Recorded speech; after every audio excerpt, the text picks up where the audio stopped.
Olá, meu nome é Wilfried Krambeck. Eu estou aqui hoje realizando o 8º vídeo referente ao tema por uma nova lei federal de incentivo à cultura. Nas anteriores eu apresentei alguns problemas relativos à Lei Rouanet, né, e fiz uma proposta de como poderia ser uma lei substitutiva da Lei Rouanet. Fiquei agora, nesses últimos vídeos, aí para especificar alguns aspectos polêmicos na implantação dessa nova lei e para já dar um norte, uma diretriz aí sobre como eles poderiam ser superados nesses casos.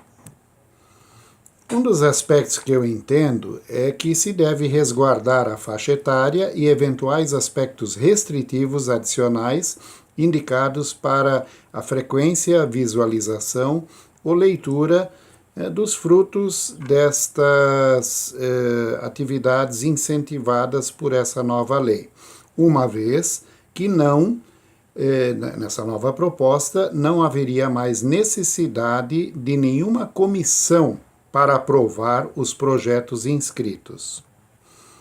Eu quero justificar isso, né, porque um dos aspectos mais polêmicos na atual conjuntura, principalmente da produção artística, está relacionado à inadequação de conteúdos, a presença de sexo ou pornografia explícita ou implícita, agressões a crenças religiosas, libertinagem, opressões ideológicas, violências diversas, intolerâncias ilegais e talvez outros aspectos ainda, relativos à frequência do seu público-alvo, normalmente ocorrendo críticas pela prévia omissão ou desinformação formal do conteúdo abordado ou pela possibilidade de livre acesso para público em idade precoce ou inadequada para um crítico e consciente contato com essas produções.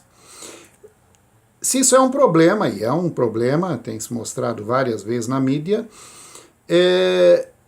por outro lado, não se pode e nem deve cercear a liberdade artística de expressão da categoria, principalmente em época de aprendizado ou de fundamentação.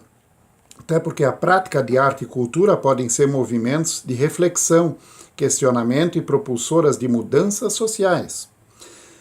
Então, cada produção deverá expor claramente para o público potencial a faixa indicativa de idade para a qual a produção se presta e, paralelamente, explicitar os porquês dessa indicação, tal qual exemplarmente ocorre antes de uma exibição de filme com restrições na TV aberta no Brasil. Isso viabilizaria, por exemplo, uma adequada e consciente limitação de frequência para os espectadores numa suposta montagem teatral da peça Teleidium, de Albert Boadella, na tradução de Cacá Rossetti pela última vez, né, mediante a informação em destaque alertando sobre sátiras religiosas e linguagem obscena na obra. Viabilizaria também ao público de cinema tomar a decisão de assistir ou não Bonitinha Mais Ordinária, filme do consagrado e polêmico Nelson Rodrigues, se ele fosse refilmado agora, mediante o alerta de cenas de violência, cenas de sexo e linguagem obscena. Vamos falar em um exemplo real, tá? Viabilizaria, por exemplo, a consciente aquisição e leitura das obras literárias contendo contos curtos temáticos, com os títulos Sexo e Muito Mais Sexo, que são 3 entre meus 5 livros publicados. Os demais aí são sobre corrupção e sobre teatro. E você pode encontrá-los aí em www.clubedeautores.com.br. E ali haveria então, na verdade, o alerta na capa: literatura com linguagem e abordagens em parte impróprias para menores de 18 anos.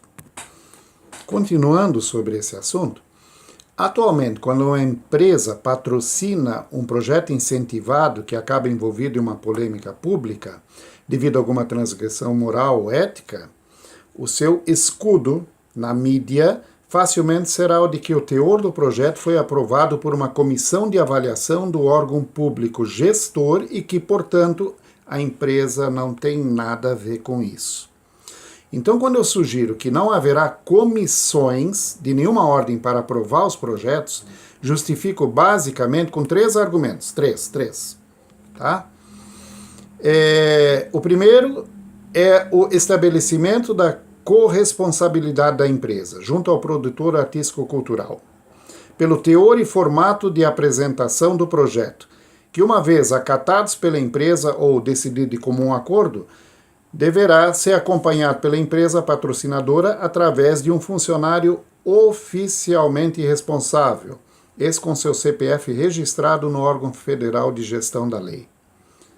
O segundo é que, na prática, a existência de uma comissão de avaliação é perfeitamente descartável no processo, pois a mesma não garante a captação do recurso junto ao empresariado patrocinador.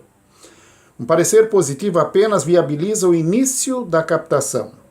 O interessado no patrocínio é quem corre atrás da mesma e somente num convencimento e posterior acerto com a empresa patrocinadora, a captação se efetivará.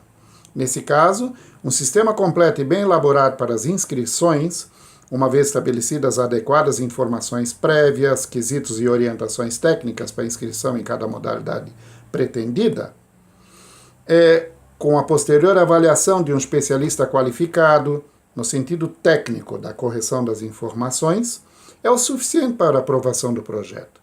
O terceiro argumento é que, sem comissões governamentais de avaliação, não mais vai correr o risco de eventuais aprovações tendenciosas no sentido de ideologia, de lobby e de favoritismo. De qualquer forma, o empreendedor patrocinador terá que apresentar simpatia pelo projeto proposto para decidir patrociná-lo, e dessa forma não vai se correr o risco de uma limitação de qualquer ordem imposta e normalmente de forma irrecorrível por qualquer integrante do órgão governamental. Por hoje é isso. No próximo vídeo, quero falar de mais 2 aspectos que costumam ser polêmicos. Até lá, um abraço.